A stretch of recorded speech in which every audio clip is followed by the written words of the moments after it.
When my wife and I bought our lake cabin, we were clear from day one that we wanted nothing to do with the HOA. We enjoyed our privacy, peace, and freedom, exactly what the cabin was meant for.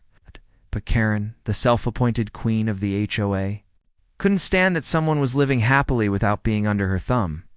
She showed up at our door almost every week with new offers to join the association. Each time, my wife politely declined. Eventually, Karen's patience wore thin, and her visits turned hostile.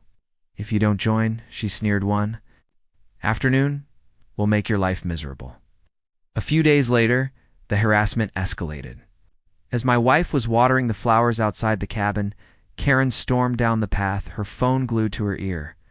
"I'm calling the cops," she barked. "Your wife is breaking community rules. No one's allowed to live here without HOA approval." My wife rolled her eyes, but didn't argue. She knew it was pointless. Karen stood by with her arms crossed, smirking like she had finally won. Waiting for flashing lights to prove her authority. Within 10 minutes, a police cruiser pulled up. Karen ran toward it, waving her arms dramatically. "Officer, here," she shouted. "This woman refuses to follow the HOA laws. You need to arrest her or make her pay the fines." She pointed accusingly at my wife as if she had caught a hardened criminal. The officer stepped out calmly, adjusting his hat, and walked toward the porch where my wife stood waiting. "Ma'am, is there a problem here?" he asked politely.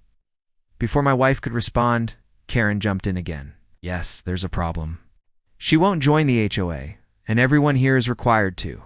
You have to do something." The officer glanced at Karen, then at my wife. Slowly, my wife pulled something from her pocket and handed it to him, her official federal identification card.